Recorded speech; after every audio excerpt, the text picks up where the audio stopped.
know that feeling when you take a photo and you think you got it just right, but later when you look at it on a bigger screen, it looks kind of messy and it doesn't feel like anything what you saw in that moment. Most of the time, the problem is that too many things in your composition are fighting for attention. And that visual chaos doesn't just make your photos unclear, it also prevents your viewer from feeling the emotion that you try to capture. But there is a way that helps you reduce that chaos. And that's minimalist photography. So I'm going to show you how you can create minimalist photos so your photos become clearer and your viewer has a chance to connect with the emotion that you tried to capture. Okay, first off, we gotta talk about visual hierarchy, because this is about understanding how much attention each element in your photo draws to itself. So you usually want one element to be the highest in terms of visual hierarchy, and everything else below that. So if you want to highlight an element, make sure there's enough contrast around it, because those are the areas that are often at the top of visual hierarchy. But this is what a lot of photographers struggle with, because if you try to fit 10 different elements into your photo and they're all very contrasty, nothing really stands out. And that confuses your viewer because they just won't know where to look at in your photo, and so they won't understand what your photo is meant to say. So the fix for this is to have less elements in your photo.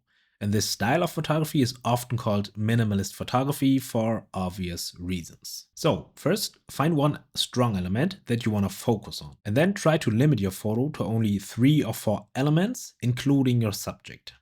So everything other than your subject is only allowed to stay in the photo if it supports that main element, so your subject, either by giving your viewer context or just by blocking out distractions, for example. And if something doesn't do that for your subject, but instead it distracts from it, leave it out of the photo. And that often gives your photo a lot of negative space. And that is basically just empty space or space with no remarkable detail in it.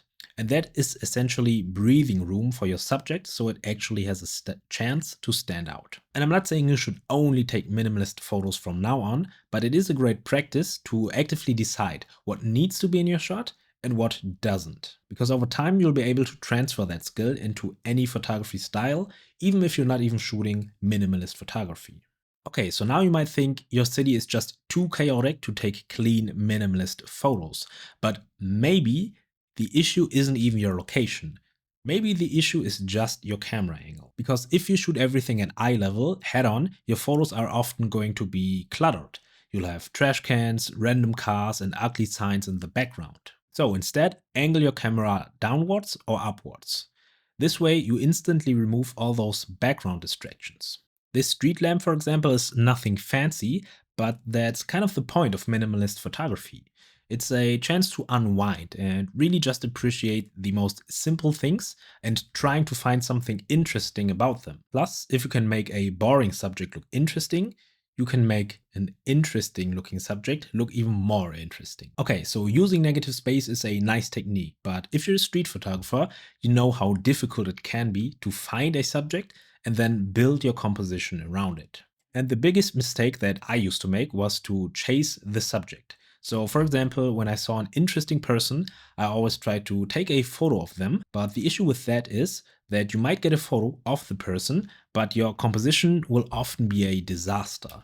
Because when you're so focused on moving and capturing your subject, you'll often end up with a crooked image or mess up your settings if you're not careful. So the solution is to flip the process. If your subject is moving, like a person for example, find the composition first and then wait for the subject to walk into it. And the easiest way is to find a clean background, like a wall, a patch of light, or maybe even the sky, and then remove any distractions from your composition, either by moving around, tilting your camera, or using things like frames to hide them. And then you do what we call fishing in street photography. So you just wait for your subject to enter your composition and then snap away. And when you do this, even a boring subject becomes interesting because we are not used to seeing such clean compositions in everyday life. And the great thing is, you can find minimalist shots like these even in places you don't expect. For example, this is how the place looked where I took this photo. It's your typical central station area, which is usually really ugly, but I tried anyway because I wanted to take some example photos for this week's video. And I mean, that's the thing about photography anyway, right? You just have to try. And by trying, you'll find out what works and what doesn't. And if you try often enough, you'll end up with photos that you like. So, minimalist photography is a great exercise to practice to become a better photographer, not for the sake of impressing anyone, but just for the sake of expressing your ideas more clearly in your photography. And speaking of being creative, there is another creative and a little stylized way to make your photos more minimalist, and that is using silhouettes. Because sometimes, even if you only have 3 or 4 elements in your shot, you might still have too many details on them. And that can also just create visual clutter that just distracts the viewer from what you're trying to show them. So the solution is to shoot into a bright background while your subject is not hit by the light. And then underexpose your image so that the shadows become really dark until there's no detail left in them, or at least just very little detail. And these kinds of silhouette shots often feel somewhat mysterious or sometimes even isolated, but that really depends on the overall look of your image in terms of color and brightness, for example. And I'm gonna give you a couple more examples and explain how you can invoke these feelings depending on color and brightness. But before that, we gotta talk about negative space a little more, because that is also what impacts the entire feeling of your photo. All right, so let's quickly cover negative space, which is considered the holy grail of minimalist photography. And people often describe it as empty area, but if you're shooting in a city, or at least in a busy city, finding these empty areas often feels almost impossible because there's always something distracting in the background and something going on. But in my opinion, negative space doesn't have to be completely empty, like the sky, for example. It just has to be an area with no remarkable detail that would distract your viewer. And with that definition in mind, you don't have to hope that you find some negative space, you can actually create it. So one method to create negative space is to use a slow shutter speed, like 1/30th, for example. That creates motion blur, and this way any moving distraction, like people, cars or trains for example, become a kind of blurry mesh with no remarkable detail on them. Or if you move your camera with a subject, anything still in the background will become blurry.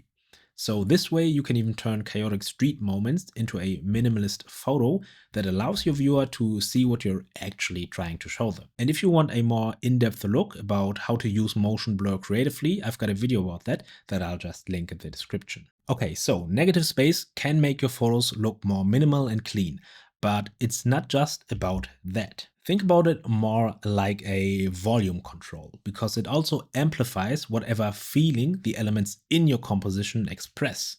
And the fewer elements you have in your photo, the more impact each of those has. So warm colors, for example, can create feelings of comfort, making your images feel more peaceful. Cool colors, on the other hand, can either feel neutral or isolated and lonely. A lot of bright areas often feel very light, which is often associated with more positive feelings like lightheartedness or freedom. And lastly, a lot of dark areas can feel very dramatic, probably because our brains are naturally wired to feel a kind of tension when we can see what's hiding in the shadows. And speaking of shadows, these are also a great way to hide distractions and create negative space. And all you need for that is a light source like the sun or a street lamp. So if you live in a city, chances are that there are buildings that block a portion of the sunlight and create very strong shadows. So if your subject is in the light, you can hide the things in the shadows by making them really dark. And the only problem is that your camera's automatic settings make the shadow areas brighter than you want for this, revealing all these things that you want to hide. So to fix this, either use manual mode or reduce your ISO and then increase your shutter speed or your aperture to make the image darker. Or if you want to stay in auto mode, use exposure compensation and dial it down to -1 or -2.